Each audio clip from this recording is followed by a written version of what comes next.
At this point, all I can say is I really hope that that singer-songwriter Alistair Griffin knows how to deliver a baby.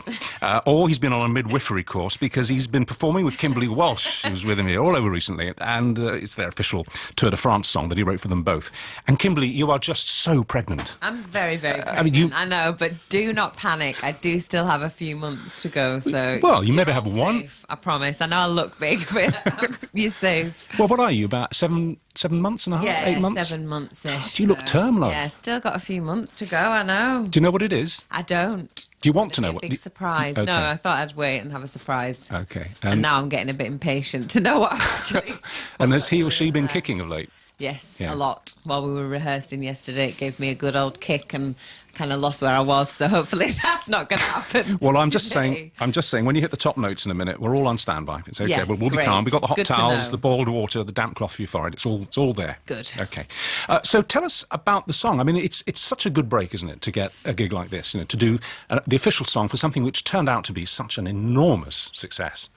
Yeah, the Tour de France. The Tour de France came to Yorkshire last weekend. The sun shone, Yorkshire shone, the people came out in their millions, and the soundtrack to all that was a song that I wrote and Kimberley performed with me. Yeah. The Road. Yeah. It's a lovely song, which you're going to be doing first, with that in a minute. we Now, will. you're a Bradford girl, aren't you?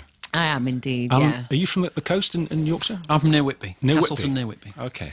Were you surprised? You must have been surprised and you were there, for these sequences, with the cyclists. Were you surprised that it was so massively attended? Millions of people turning Do you know out. what? I think it was a big deal. It was a big deal for Yorkshire, and I think it was a nice thing for them to be able to celebrate it, and so everyone came out in the millions and wanted to kind of showcase Yorkshire to the world, and that's what they did. So it was nice. It was really nice for us, obviously, to be involved in it as well. There is something really special about Yorkshire. I lived there for about 3 years. I lived in a little village called Aberford, just outside Leeds, between Leeds and York. And I was on Yorkshire television, obviously. And there is an intense pride, isn't there? It's not. I know we joke about it, and there are sketches about it and stuff. But there really is an intense pride amongst Yorkshire people about just being Yorkshire. There is. I think I always say that if you meet someone from Yorkshire, you'll know within about 10 seconds they're from they'll Yorkshire. make sure you know. Because they'll tell you. And I think that's partly why, I think it was a big part of why it was a success and why it came to Yorkshire, the passion that people have for cycling and an event like this. Yeah.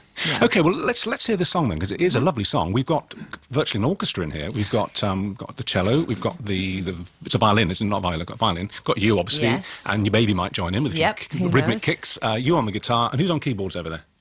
Hi, Simon. Okay, The Road.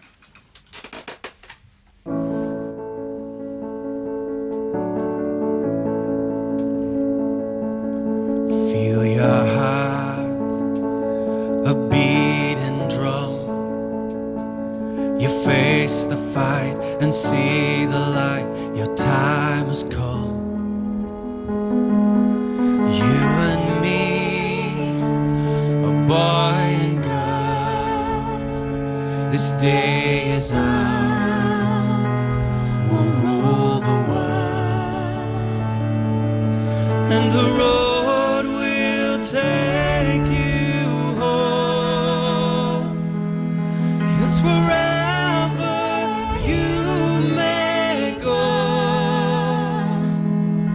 from the hills up to the stars. No matter where you are, the road will take you home. In my dreams, I've seen us run across the fields and through the streets up to the sun, and we danced into the light and found the place we came alive, and the road will take you home.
was a bit terrific. That was great. Really nice performance. Thanks, guys.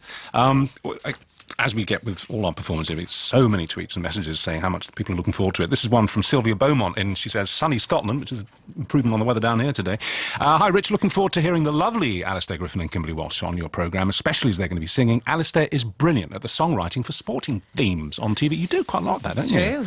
Which ones have you done? A big one last year was when Andy Murray won Wimbledon. A song called "What If" was played. That's right, song, yeah. which became a sort of a hit via Twitter and things like that. Yeah. Formula One, Just Drive, Sky's theme music. Yeah, is nice. of course. I've had quite a few. You've taken that niche. No one's getting anywhere close. Let's hope so. If you were Brazilian, what might be the title of a song you'd write for them? It would definitely be a sad ballad, I think. Did you see the game? Oh, Did you see I even saw that game. Yeah. That was the one game I actually watched. I was like, what is going on? Yeah. It was I incredible, wasn't it? Bear it. I was putting my hands in front I of nearly my switched off at half-time. It was so painful, wasn't it? It was painful. Yeah. It was very painful. My son was watching it in France and we were tweeting each other, and at one point either he or I said, this is like watching, say, Chelsea or Arsenal playing a team of dads at the local school, you know, and just with no mercy. It was incredible. And it just kept getting worse and worse, and you just imagine what they all felt like. And then they lost again yesterday. Yeah. 2-0. When Alan Hansen says "woeful" 3 times, you know it's bad. Woeful. Woeful. This Sylvia in Scotland also says that you've been a favourite of hers since Fame Academy in 2002. Yeah, class of 2000, when you were with James Fox, weren't you? That's right. Yeah, that's right. And you, of course, were on Strictly. I was saying earlier last year, but it wasn't. It was 2 years ago now, wasn't it? God, it seems like 10 minutes ago. It feels like a year to me as well, to be honest. But yeah, I loved Strictly. It was so much fun. You always struck us, and we're devotees of the show, as never being remotely nervous. But you were telling me just now that you were. I was terrified. I think people thought I wasn't, because obviously, you know, you have to kind of perform and pretend you're not, but I was terrified. What were you frightened of? Getting it wrong, falling over? Getting it wrong, because I was really busy as well with other stuff, with the band, and trying to squeeze all the rehearsals in, and I just never felt like I knew it. And it's like, if you go wrong, you let it down for your partner as well. So I put a lot of pressure on myself. I did start to enjoy it more as it went along, as you could probably see. When I started to do better was because I was relaxing a little bit more, but it was quite scary. You looked absolutely fabulous, I have to say, in that series. You looked amazing. You really did. I think I need another Strictly to get back in shape after this birth, actually. Look, you're totally off the hook. You're, 7-8 months pregnant. Yes, I've got a few months' grace. Yeah. But, I mean, everybody says who's on Strictly Come Dancing that it is a genuinely friendly show, that all the celebs on it really get on. There's no rivalry. Is that true? It is true, actually. It's a lovely atmosphere. You know, even the people that work on the show, it's all feel good. You know, there's no hidden agenda. They just want you to have a good time and enjoy it. And that's what I loved about it. I think the whole Strictly family was really warm, and it was, that was really nice. And was that your experience on Fame Academy, or was it a bit more brutal? It was pretty brutal, to be honest. Some of the judges' comments were a bit interesting. What was your worst comment? Can you remember, or is it you blanked it? I only like to focus on the positive ones. But like Kimberley, it was a bit of a shock to the system. You know, suddenly having cameras pointed at you. There's a lot of people watching, and I remember about halfway through I was petrified. And one of the judges, Richard Park, said, "You've got to enjoy it. You know, you've got to stand up there. You're never going to get this chance again. Just enjoy yourself." And that actually turned it around. Did it? That was a good advice. Now, there are 5 of you in here, so I'm just going to do something a little bit, well, for me, a little bit risky. It's something I heard on the radio this week. Apparently, if you've got a group of more than 5 people, you can do this numbers game with them, and it should work.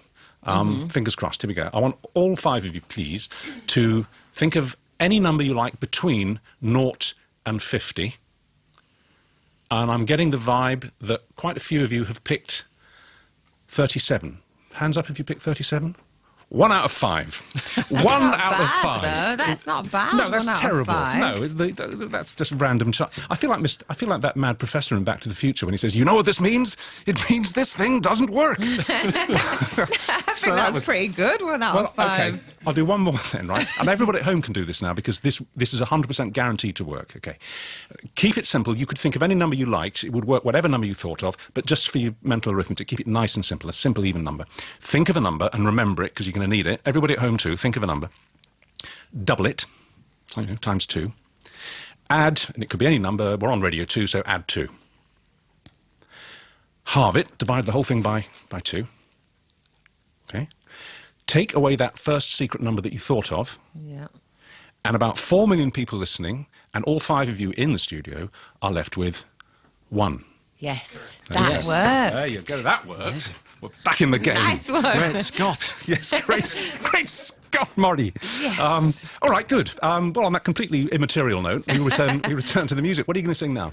It's If I Should Fall Behind, Oh, lovely. which is by Bruce Springsteen. Yeah, fantastic song to do. Okay.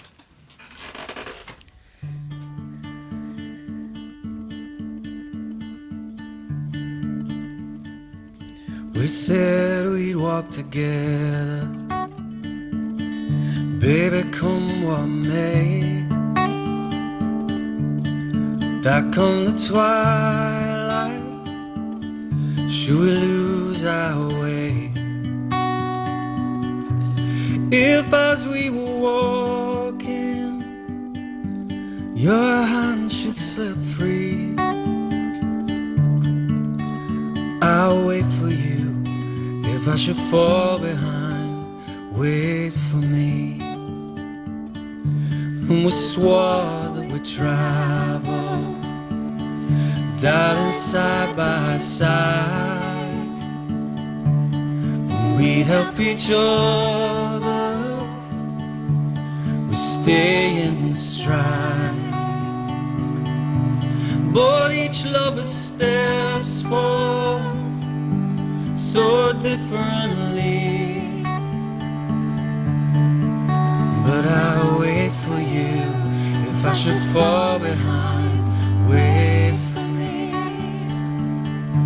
Now everyone dreams of a love lasting and true, but you and I know what this world can do. So let's make our steps clear that the other may see. And I'll wait for you. If I should fall behind, wait for me. There's a beautiful river in the valley ahead. There beneath the oaks bough, we soon will be wed. Should we lose each other in the shadow of the evening trees, I'll wait for you. If I should fall behind, wait for me. Oh yes, I'll wait for you. If I should fall behind, wait for me. That was a lovely cover. That was really nice. Thank you. Nice song, Thank you. isn't it? All righty, we're kind of done, I think, really. When's your due date then? When's it? I'm September, so September the what? beginning. Don't Beginning want to of- give it away too much because okay. I think they're going to follow me from the 1st of September. Okay. So sometime in September. Okay, and But, what kind of birth are you planning? Are you at hospital, I'm going home? to try and have a natural birth. At home or- hopefully, fingers crossed. Not at home. No, in hospital. Yeah, I want the safety of an emergency unit nearby, I think. 100%. Yeah, It's I've still seen- tricky, you know. I actually saw one of my sister's births and that went a bit pear-shaped, so no, I'd rather have it all there. Absolutely. Just in case. Well, my niece Charlotte had her second baby, Flora, last Saturday, and that was tricky. Oh, that was really? tricky, and I'm very, very glad she was in hospital. Exactly. You know, so good. You've taken the. Yeah. Well, look, in that case, this is for your unborn baby. Yes. Be it a boy or a girl. This is dedicated to him or her. Also, as I say, to Charlotte and her new baby Flora. It's sort of kind of appropriate, I suppose, in terms of the title. Roll to me. That's what babies do after a while, isn't it? They, Yeah, roll. eventually. Okay, so it's Delamitri for babies everywhere.